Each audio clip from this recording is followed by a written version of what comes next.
Okay, before I share my screen, I'm just going to share a couple of things with you. But I really wanted this to be more of an open QA just about student advising in general, not specific to UTRGV.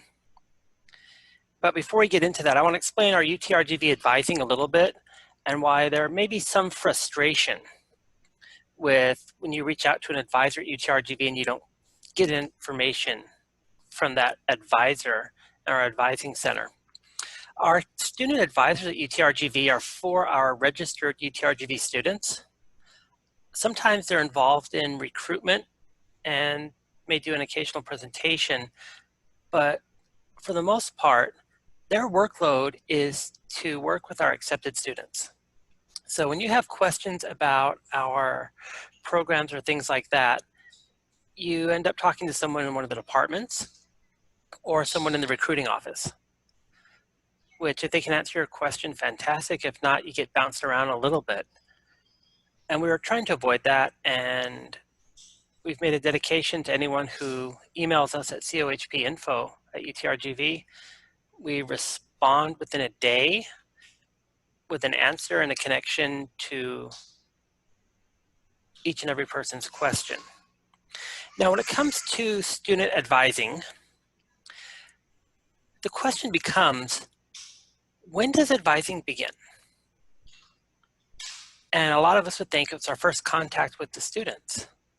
But really, I think it starts even earlier when that student comes up with their dream of becoming a physician, a PA, an occupational therapist, whatever, and they start researching it.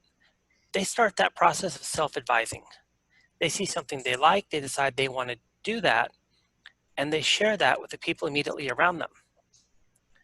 So parents become the first kind of go-to advisor, or maybe it's a trusted teacher or someone, and that lays the groundwork for how that student's going to interact with advising throughout their entire kind of pathway. If they have an idea and they get turned off to it, that could sting. If they get pushed into something that they really are not interested in, their attitude towards advising may be a little bit different. But our job as educators throughout is to make sure we give students correct information, timely information that will lead them on their pathway, and we give them honest information and our opinions. But we also don't overpressure them, but we just guide them through the process. So when we look at the role of the advisor, whether it's you, me, another counselor at the school, what is their real job? Is it just career advice? Is it course advice? Is it course planning? Or is it personal counseling? That's something else that comes in to student advising quite a bit, is sometimes when we're giving students advice, we ask them, well, why haven't you done this? Or what have you thought about this? And it opens up a gateway. And because we form these connections, we end up doing a lot more than just career advising or course advising. And that's just the nature of it. So when we look at student advising at UTRGV, we have what we call kind of a decentralized model that's becoming more centralized. We've got dedicated advisors for our students in every college, with every cohort, but also our departments serve as a key source of advising, whether it be our program coordinators or that. But what can we learn from them that will help you in your work in advising our future healthcare providers that are at your schools? The first thing is we have to have a resource of tools. And we've got a document that is on our website. So I'm going to share my screen real quick.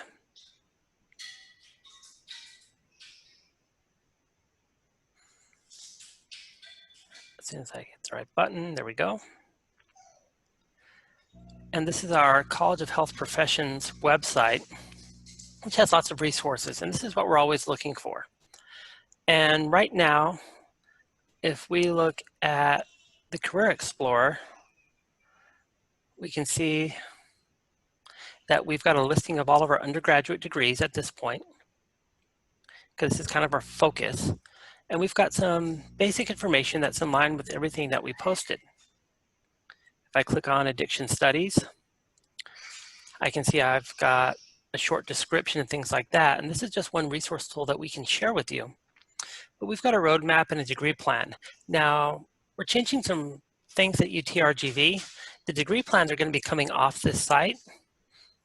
Instead, we're going to be focusing on our roadmaps to success for all of our students. These roadmaps lay out the courses that the students should take and the sequence they should be taken in. And this is a great first tool for any student interested in any of our programs at UTRGV for them to take. They can come in here and look at, okay, if I've done dual enrollment, they can start checking off what classes they've taken and use this to kind of guide them, okay, what should I take first? And when they get admitted to UTRGV and they meet with their advisor initially, they'll take that information. If they come in prepared with this checklist, they can jump in and kind of get what I would consider to be almost a head start in moving through the process. You'll notice with our addiction studies degree, as Dr. Blanco mentioned, it's fully online. The sequence is laid out, but they have some opportunity for some free electives. And there are some online minors that can go along with this and some other things.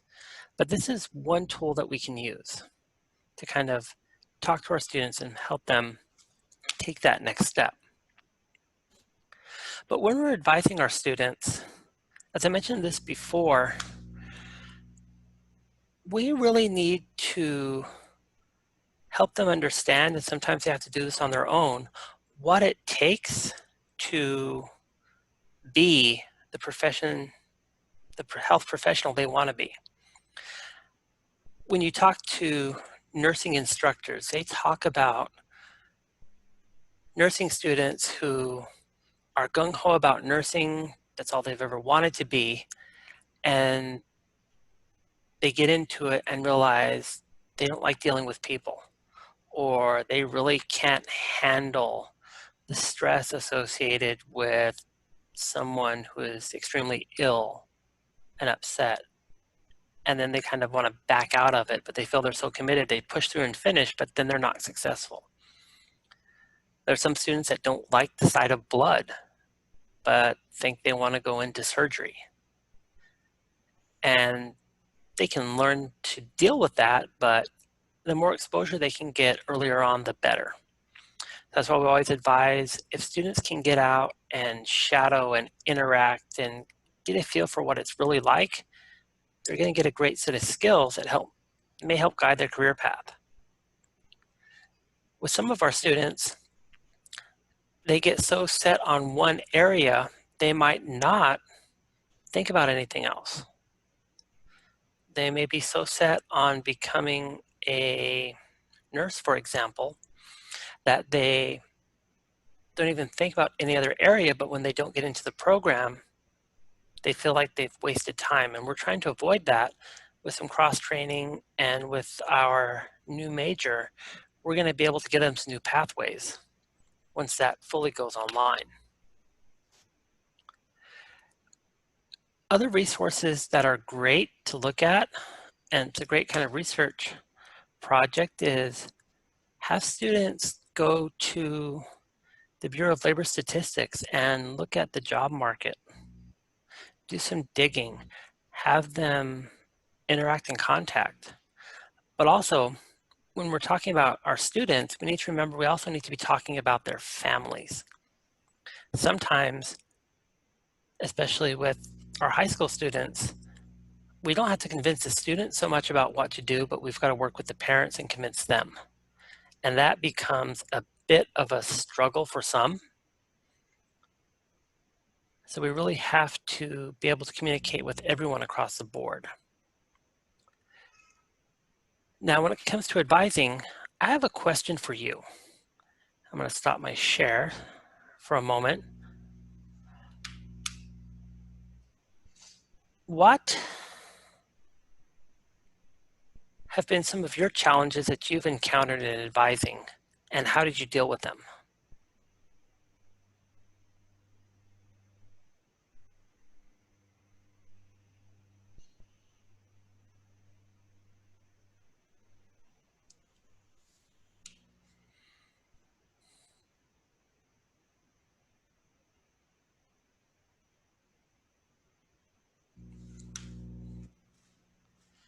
I think our Okay, so I will share that one of the difficulties that we've had in advising students in our school district is that a lot of them are trying to obtain an associate's degree because a lot of them come from families where they'll be the first generation going into college, and so they quickly want to get that affirmation. They want that associate's degree, but that doesn't necessarily always align with their future career goals.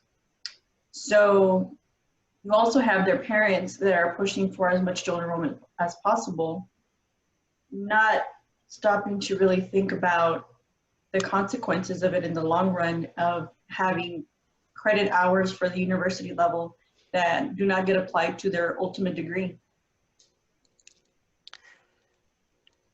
And that's something that we encounter when we have students come in with an associate's degree or a certificate.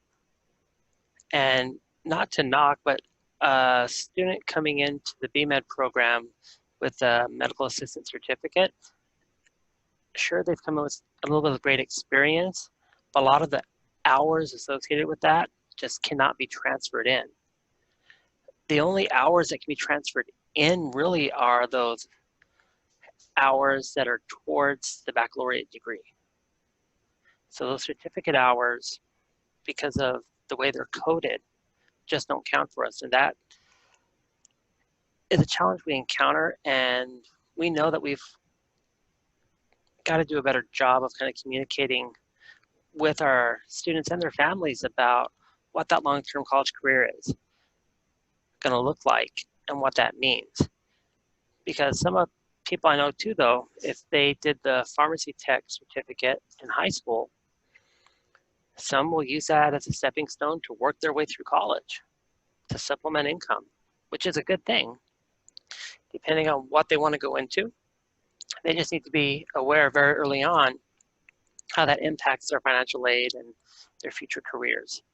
And that's something we need to do a better job at the university level of interacting and working with families earlier on in the college hunt process. And we do a pretty good job with that, but we can always improve.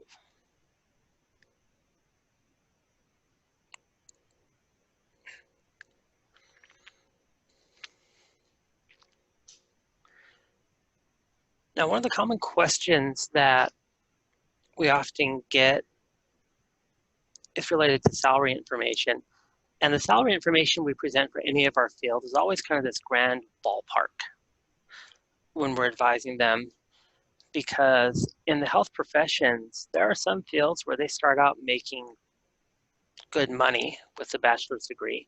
And there are some fields that start out a little bit lower. So we really try not to focus so much on the monetary aspect, but the life lessons and the love for the career. In my own case, I was the second in my family to go to college. My mom got her associates in nursing. I was the first to go away, turn my bachelor's and everything else. And I started out pre-med, bailed on that, went to nursing, got kicked out of that, and then jumped into a different degree because I had an advisor say, well, have you heard about this? What do you think about this? And then I made that connection with the professor. And that's something that we need to work on and can do very early on at the university. But even before that, how do we help our high school students really develop passion? The way we do that is we have to expose them as much as we can to the realities of the career And we do that through these summer camps that we need to develop more of. We do this through presentations and getting them to interact with UTRG faculty and students. We do that by giving them opportunities to get out and shadow as much as we can so they can see what it's really like. Now I'm looking at our chat here, and if I'm going to read this correctly, many of you have learned how to navigate through different college websites to gain information. I know that can be a struggle for two factors. One, trying to find out what it takes to get in. You really have to have a connection to that university to understand their website and be ready for the fact that they make changes to it all the time. Sometimes they'll reformat the entire website. It's actually pretty common practice in higher ed to launch a new website every 5 years. And some colleges do it even more often. They reformat, change everything. And I know that can be quite a bit frustrating for some. We try not to do that, but we are getting ready for a website change at UTRGV, I think, in the near future. So we'll see how that goes. But what other challenges do you face, and what have you used to overcome, or how can we help? I would like to share a few experiences I've had with UTRGV as far as trying to get someone to come out to our campus. I've had both type of experiences. I've had one where, we have every year a career conference at our campus that is geared just towards health science. And so we have various people come in. I know Ms. Villarreal earlier this morning, I know she's been there, and she mentioned she had been to our campus. So I guess it's just being more accessible. I find it frustrating sometimes when I want to expose my kids to all the different programs you all offer, and I call and I ask and I get no reply, or we're busy, or we can't, or no, you can't take them in there to see this. And I'm not trying to sound negative, but that's been I'm being honest. That's been my experience. It's not always feasible to take kids out to the campus. If you look at it strategically, it's harder to move 50 kids throughout a campus somewhere and get transportation and lunch and this and that, when I can just simply have one representative come and talk about your programs to my kids here. So and as far as I know you've talked a lot about dual enrollment and hours. I've heard that repeatedly. I've been doing this for several years, and I've always heard consistently from UTRGV, don't have them take math and science. Stay away from that. We've heard that message as counselors repeatedly from you all, and I understand why. But like Ms. Torres mentioned earlier, we battle with the families. We battle with the parents, especially, she mentioned first generation, low income. They want to take advantage of that. Those kids are going to get financial aid anyway. So they're going to get that paid. The ones that I battle with are the professionals, the ones that they're the sons and daughters of teachers and principals, and they want them to take everything because they know they're not going to qualify for a financial aid, and it's just trying to give them the right information, even, and you said it several times throughout this presentation today, even though you tell them, is this going to align with your future major? They're still going to do it at the end of the day. So those are just some of the things that we face on a daily basis as counselors. I'm sure the other ones can chime in and probably, what I'm saying is common knowledge to everybody. But as far as from UTRGV, what do I need from you all with health science when I'm a health science high school? I need more cooperation from you all. I need that if I call and I say, we have this presentation, and I'm telling you 3 months in advance. I think 3 months in advance, you all can work with, So I don't think I'm asking for anything impossible, like from one day to the next. So when I call, I would like somebody to be able to say, we can work with you. I've had things where I've called and I haven't gotten a call back, or we'll see what we can do, and that kind of thing. So that's been my experience so far. And thank you for that. And I understand all of those frustrations.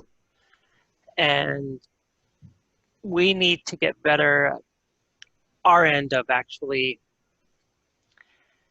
being able to communicate and convey how we can do this. I mean, 3 months out, yes, we should be able to work with you, and we will work with you, contact the dean's office, me directly, and we will work that out. And I'll do that for anyone, because we know the pathway starts very early on, and we want to make sure we educate these students and can line something up for that. And the message about kind of the struggles with parents, we're seeing a lot of that too at UTRGV in the students that come in with an associate's, or they come in with a high number of hours, and our advisors, both our faculty advisors and our career professional advisors, have to do a lot of work with students to get them on the right pathway. So we're doing very pointed advising, and we're actually putting more resources into that once they get to us. But the work before we get there, this is why we started this whole process, so we can give you more tools and more knowledge and help you connect with people who can give you more specific answers than perhaps our recruiting office could. So thank you for that. I also have a quick comment on that. A lot of times individual teachers, whether they be science teachers or counselors, math, anatomy, they form relationships with a particular faculty that's part of a program. And what we have found going back is that some schools are given some correct information, while other schools that receive the information through, let's say, the website or by talking directly to admissions, are given other information. So I think on our end, one of the problems for us is really ensuring that the information that we get from the university is correct at all levels, and not dependent on, I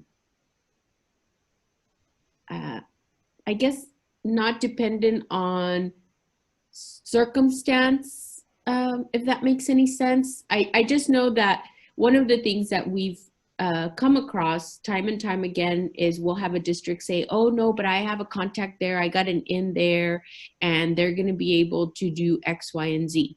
And then we have another district that says, well, we went through the proper channels, you know, we contacted admissions, we did this, but we weren't able to get it. So for us, it's really hard just to ensure the equity in the services that are given to all of the districts. And that would be something I think on our end that would be really helpful. And that's one of the reasons we launched a new, simpler website, our web address, choppinfo@utrgv.edu, so that we've got a way to track and make sure we get the follow-up in. Because I know there have been times where we get blanket invites to 5 or 6 different events. And we try to make everyone, or make sure we send someone to every event that we get invited to, if at all possible. And yeah, when we get a good 2 or 3 month lead time, we can get it on the calendar. When we find out a week before, sometimes that's a bit of a struggle for us to do that. But when we're looking at the pathways, we really want to make sure our students can learn as much as possible, and we want to make the connections. So for campus visits, you can always reach out to the dean's office and we will facilitate that. If you have specific requests for certain departments, you've gotten a lot of contact information. I will say this, if you send a response and you don't send an email and you don't get a response within 2 days, forward the follow-up to me and we will work with you as much as we can. Because our job here is to make sure these students are ready to get to college and they know what they're getting into, and we want to facilitate that as much as possible. Dr. Lettingham, can I say something? Sure. Hi, everybody. My name is Esme Lozano, and I work with the Office of Diversity, Inclusion, and Health Equity with the School of Medicine. And I've worked with some of you, maybe none of you, or some of your counterparts at your respective school districts in the past. I know we're not talking about medicine today. That's slotted for tomorrow, but I do want to share there's a significant interest in our School of Medicine, and we are so excited to work with all of you and to get to meet your students as well. With this, I must stress the fact that the School of Medicine building itself and the availability of rooms is so small because of the number of students that we have. What I also want to add to that is that we have been partnering up with our Division of Health Affairs partners. That includes Dr. Lettingham and the College of Health Professions teams, the School of Nursing, School of Social Work. And we have had a pretty good success when we partner up and we are able to provide a variety of settings to help inform our students about all of our various programs. And we look forward to continuing that. This past year, there was an initiative in order to get data that we refer schools who were calling us for presentations and whatnot with us or with partners to the main campus so that they could capture the information, the school, the students, their grade, etc. And I know we're bound to have some follow-up meetings with them, but I echo what Dr. Lettingham says. If we can ever be of service, please do feel free to contact us. Ms. Zamora, I have your contact information. Thank you so much for sending that to me. I will make sure to share that with Dr. Lettingham and we'll follow up with you. Thank you all so much for continuing to have your faith in us. And I do understand your struggles. I know how long it takes to schedule buses, how long it takes to get permission slips. And so we completely understand that. And you know, hopefully after COVID is done, we can do a little bit more to help address your concerns. Thank you. Thank you, Dr. Awesome. So what other questions do you have advising related that we can help you with?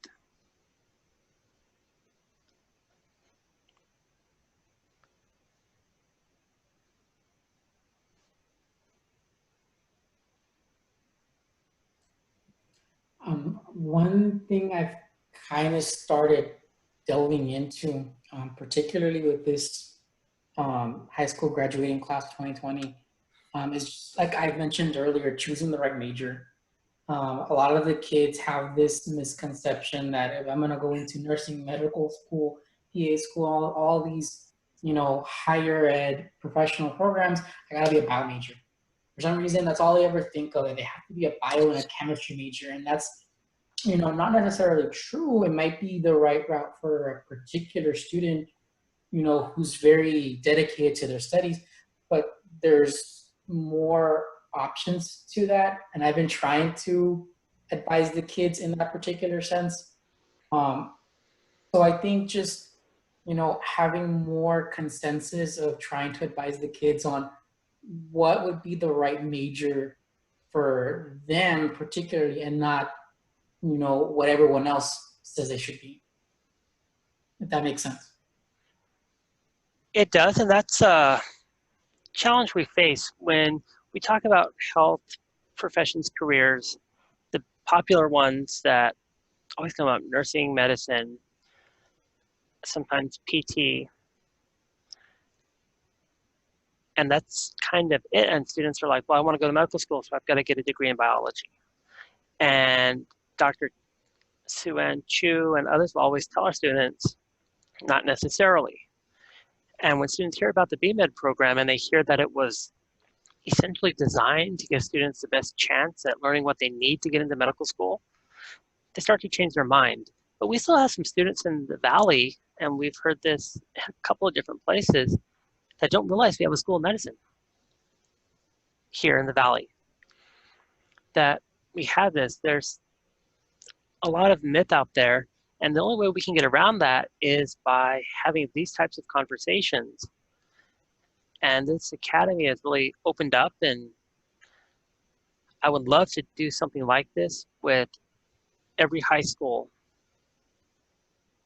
in our region. That's a dream down the road. We'd love to get to that point. But we've got to make these connections, and our recruiters for the university go out and do a good job when they're there, but they're talking about all the programs and UTRGV in general. And for some of our students, the idea of going to university still seems like a little far-fetched. But we know that a student who is especially from our region, if they're the first generation college student, if they get through the program, graduate, and get a job, the impact they have on their family, their economic status, everything is ginormous. The stats on that don't lie. And I can understand why some parents want to push, but we also are respectful of the culture that we live in, where we've had students who, because of family obligations and structure, they don't want their children to leave the area. They like their students being able to go to school and, okay, we'll drop you off in the morning, we'll pick you up at this time. We try to find all those balances, and we know that's a little bit of a struggle. But we are doing a lot to educate as much, and we need to do more. And we being all of us here. When we look at the pathways to health at UTRGV, to make all of this work is we have to have everyone at the table, and we've got to educate every level. There's a desire for us to get into middle schools and start advising there before they pick their concentration going into high school. There's a desire for some to do more career exploration at the elementary level and kind of start setting eyes on what it takes. We are working towards that, and we'll keep chipping away at this until we can educate everyone that we have. Now, when we get into advising students, one of the things that we're going to do a little bit later on is, for those of you that were present last year, we had some case studies in advising that got presented and discussed, and the participants worked in teams to kind of come up with answers. What we're going to do is we're going to, at a point a little bit later on, we're going to post some case studies and offer some webinars on responses to those case studies to kind of keep this conversation going, so it's not like a one and done deal, like, okay, I went through the conference, now that's it. We want to maintain the connection, and we want to do a better job of that. And we know once the school year starts, we all get kind of busy and inundated, but we want to do a better job of planning and working towards that area.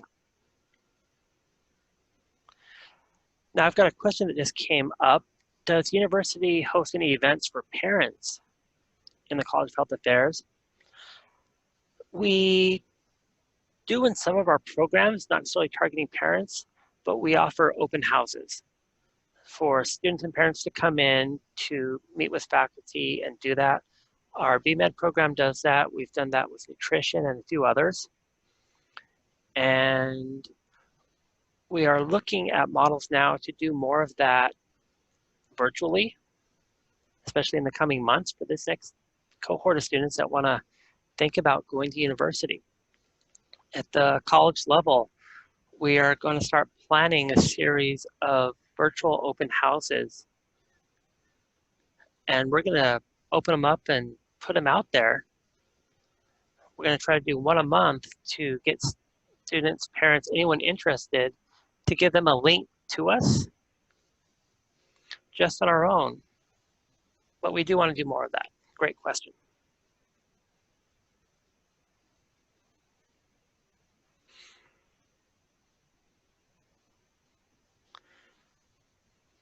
Now, I've noticed Dr. Mata has joined us, kind of listening in. And Dr. Mata, you've been working with some of these area high schools for a long time. You've advised literally tens of thousands of students. What has been some of your biggest lessons learned that we can perhaps share down?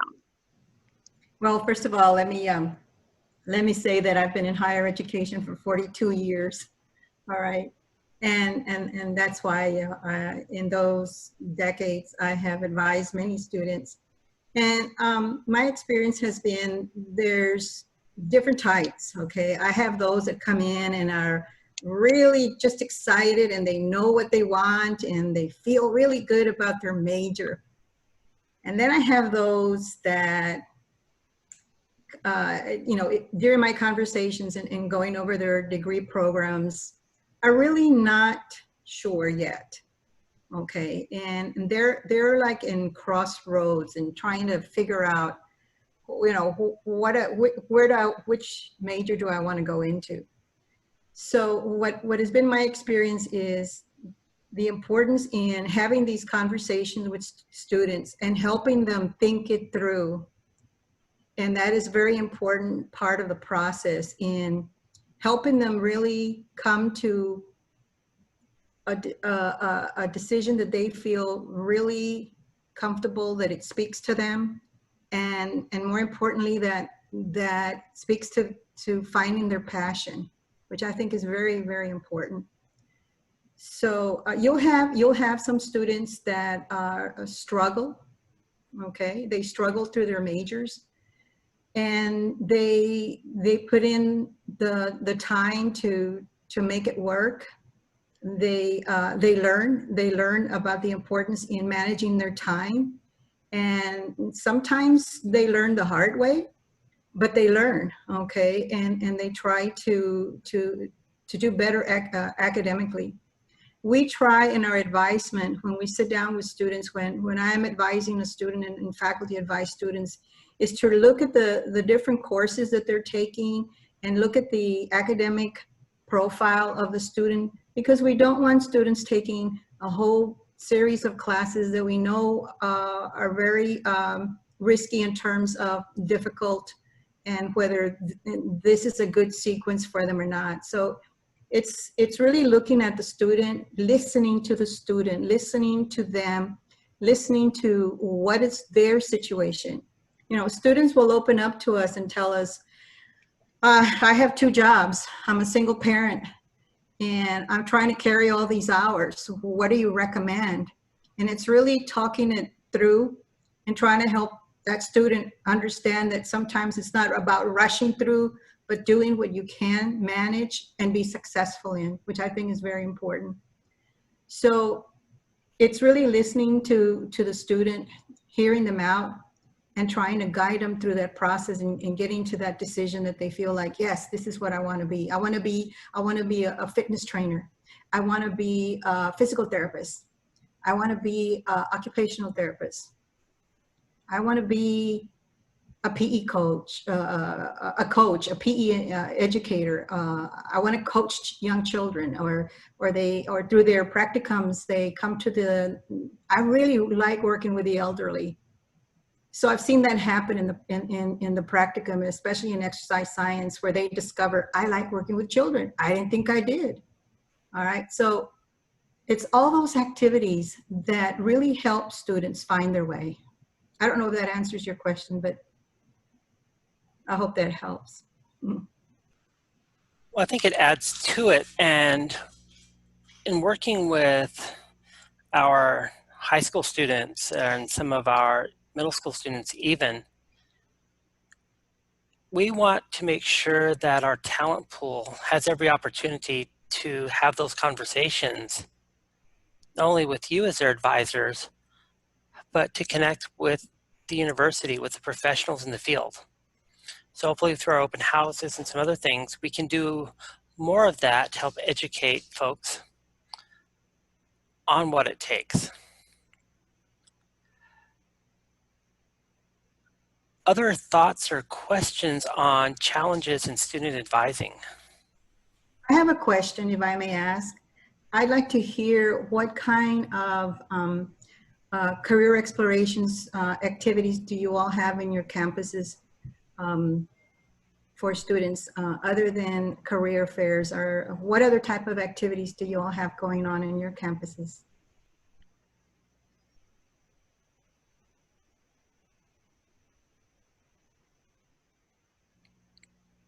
We have student panels. that have come in the past, either ex-alumni or just people that are in the health professions that are going through their programs in college, and the pharmacy majors, nursing majors, etc. So they get some type of exposure to what to expect once they're in college through these panels, and they've been very, very good. The kids really look forward to that. That's in addition to our career fair. Like I mentioned earlier, we do have different professionals from both health science and the STEM world come and present to our students about the different professions. Your school has been there. UTRGV has gone to these same things and presented.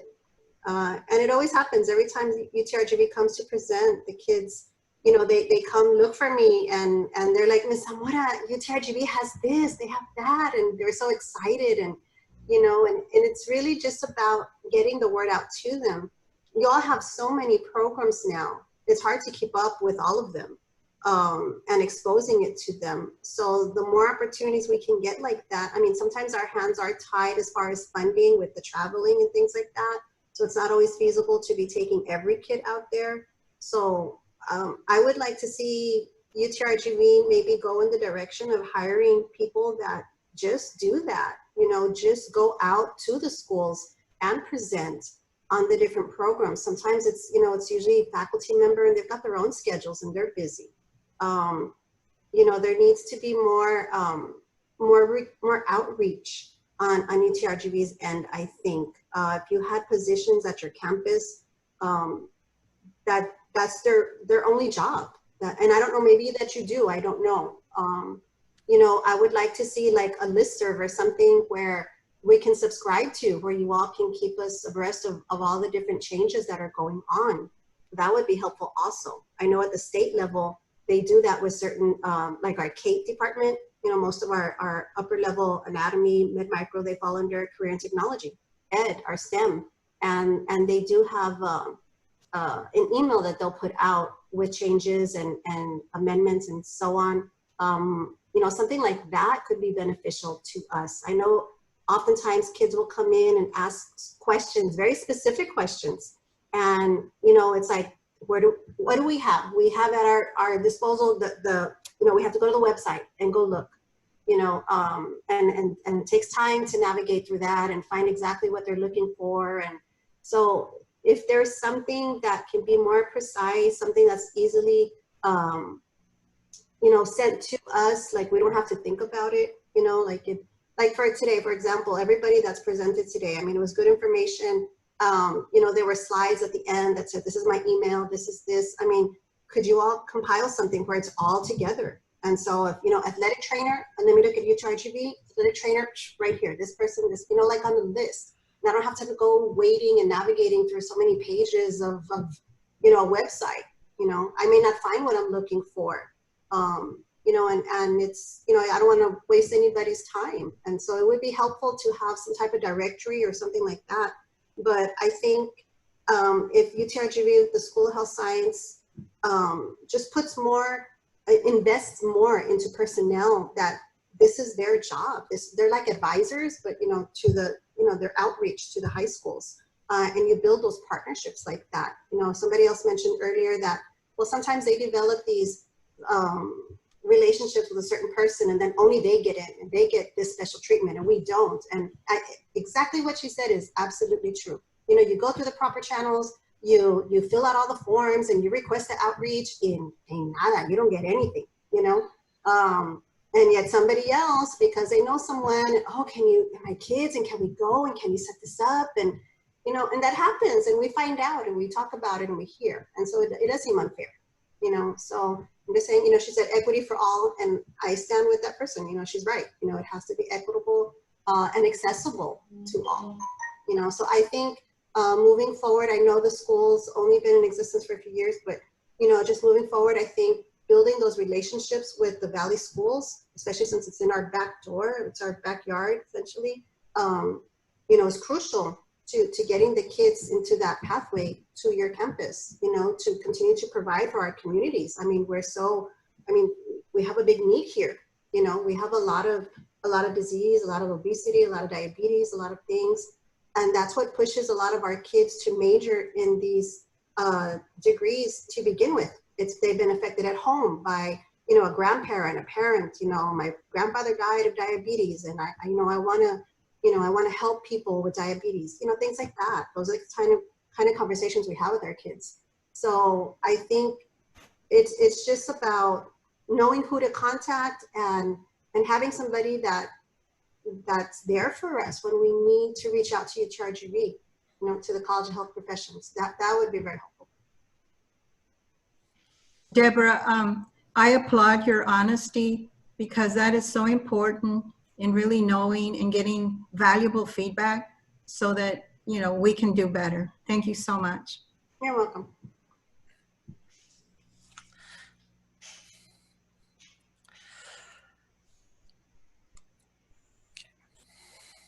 Well, another thing that we do, I mean, we just started this more so this particularly past school year, were some job shadowing and internships.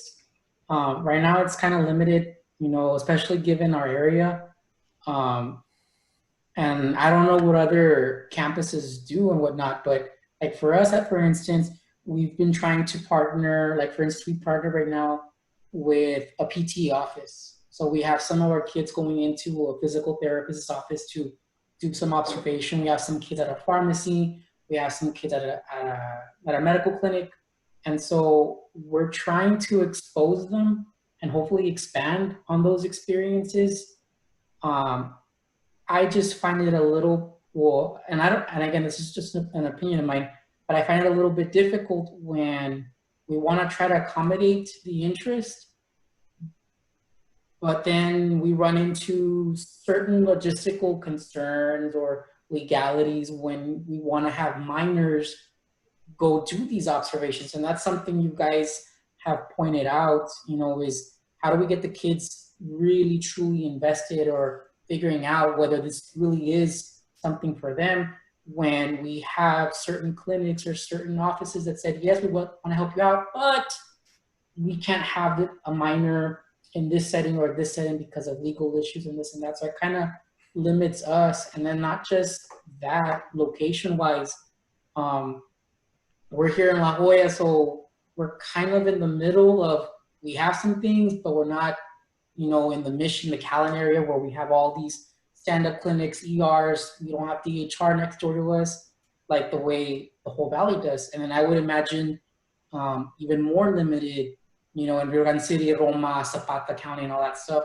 And so those are some things that I think we should all have in our mind for discussion in terms of being able to expose our kids, like you said, not just career fairs, because it's one thing to hear it, but then it's another to actually say, you know what, this really is not for me, or say, you know what, like you said, there's that light bulb moment and that student realizes, you know what, I do want to work with pediatrics. I do want to work in physical therapy, or I do want to become a pharmacist because I saw my pharmacist do this, you know, sweet, kind act, and it wasn't even part of his job description.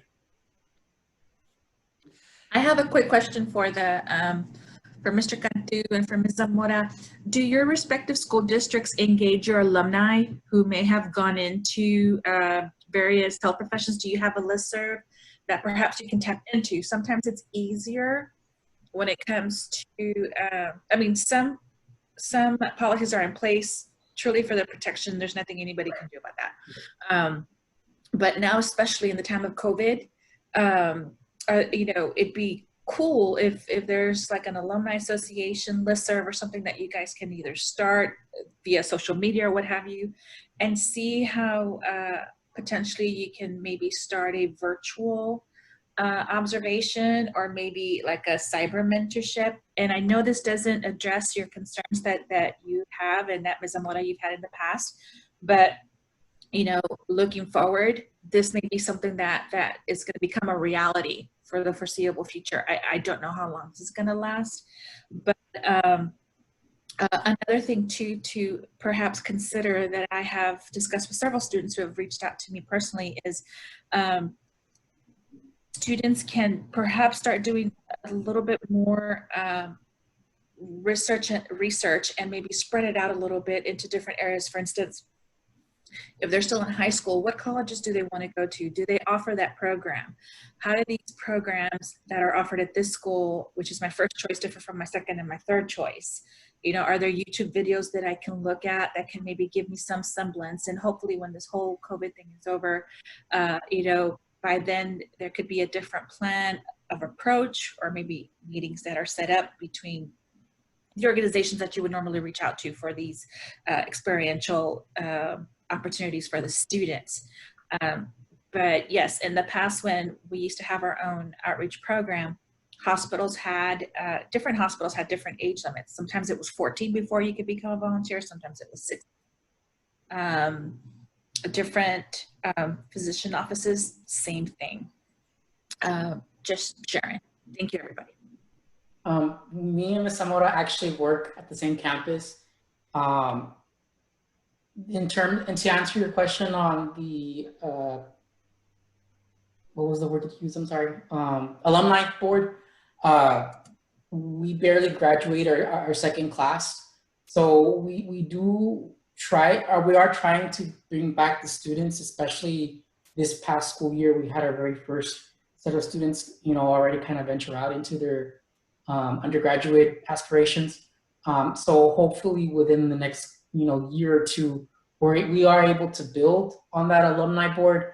That way, because our campus is still fairly new in that aspect. In terms of cyber mentoring, Ms. Torres and I work with some of the kids with cyber mentoring, along with Claudia Gutierrez and Dr. Alvarado. We have offered cyber mentoring in the past before, and I believe we would still continue to do that, if that answers your question. No, and that's great. And you bring up some of the other challenges too. But I wanted to make something kind of clear. A lot of our professions are actually getting away from requiring career shadowing and kind of those types of things as part of the application process. Our PA program doesn't require it. Our OT program doesn't really require it. Physical therapy is getting away from it because we're at a stage now, even before this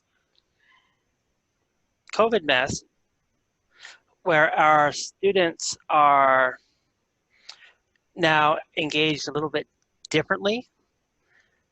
They want them to show the ability to work in teams and show the passion, but they're not requiring the hours just because it's hard to find places for all of them to go. Even at the university level, we don't really require shadowing hours for some of our programs, but we want to see how they've developed that passion. We want to see what their volunteer experiences are. And we know that's going to be a little bit more of a challenge as we go forward for all of our students. The idea of cyber mentoring is great, and connecting with alumni is fantastic. And we do that at all levels, and we'll get better with that if we can. But as we go forward, you all have given us a lot of food for thought about how we can improve services to you. We've talked about, and we know the importance of advising. That's what we all do. We're here because of our passion for our students, wanting to give them the best information, the best connections, the best chance of getting to that next step, because we know the impact that it's going to have on their careers, their families, on our society. So with that in mind, it sounds like we all have a little bit of homework to do. Our end, we will do everything we can to expand and make connections. On your end, keep the questions coming, keep the connections going. Let's not just make this where we meet once a year and try to get an update and rehash the same things. Let's make this something that helps build the relationships. Because as we go forward with developing this next generation of healthcare providers, we got to make sure we have everyone at the table, and this is just the starting point. So I look forward to our next sessions in the next few days. We'll be hearing from the School of Nursing and the School of Medicine tomorrow, as well as our physician assistant program. We still have yet to hear from Communication Sciences and Disorders. the School of Social Work. So we will have some great sessions coming up. We're going to be done a little bit early on Thursday. We're done at 2 o'clock instead of 3, so we'll look forward to that. You all will be getting evaluations after this. Please fill them out, and remember, contact us with specific questions in terms of tours or visitation requests. If you want us to come to your campus, either virtually or in person, if we ever get back to that stage, let us know, and the Dean's office will work with you. And I can speak for School of Medicine, School of Nursing, and the School of Social Work. They will do the same things. You just have to have that lead time, and we will be there. Thank you all for today, and if you have any last questions or comments, throw them at me. Otherwise, we'll be done.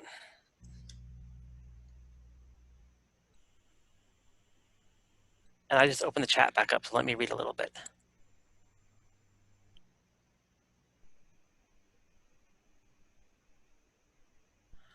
Half day of presentations on each campus about this.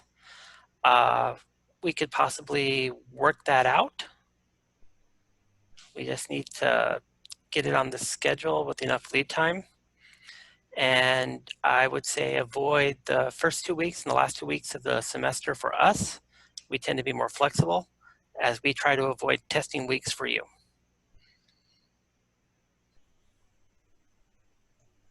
That sounds great, thank you. And what I'm thinking is just to make sure that we're getting that exposure to our students of the different options that they have, like Mr. Cantu said, not limiting them to, biology or chemistry degrees and things like that. If they're wanting to pursue one of the, careers like, physician assistant or, be a nurse practitioner, different things like that, just to make sure that we're giving them options and that they're aware of those options. They don't have to just stumble across them in having a conversation with the right person, but instead to be exposed to it. And I don't think necessarily exposing the entire student body from every school district to it, but to the students who actually have an interest in health science careers. And that way you're making sure that that message is really going to target the students that need that information or could really benefit from that information. It's an excellent point, and as this partnership grows, we're all going to grow together, and this is going to get a lot better. So thank you for that. I think even if it was a type of conference similar to what we're doing right now, and just keeping the videos or the sessions short for the attention span of the students. Liana, we talked about that just yesterday. We talked about doing a Pathfinders for students and just having each of the districts pick maybe 15 to 20 students that they would like to participate, and us making it really individualized for them, making sure that they receive materials and really tailoring it to what they need. So I think we're already in the talks about that. But certainly that's something that we want to be able to offer in the near future, definitely, with all of the IHEs. And even I think if we wanted to get it out to a larger group of students, we could even have it, once this whole COVID situation hopefully, comes down or what have you. And we do go back to school, and if we have students that are physically present, it could even be an online presentation that would go like cyber mentoring to the different school districts, but we could have students stationed in different classrooms, seeing different presentations and still doing their rotations. So you would have somebody who would be there, monitoring and helping to facilitate what's going on as far as the conference goes, like a virtual conference. That's a hybrid between, well, I guess, virtual and in person.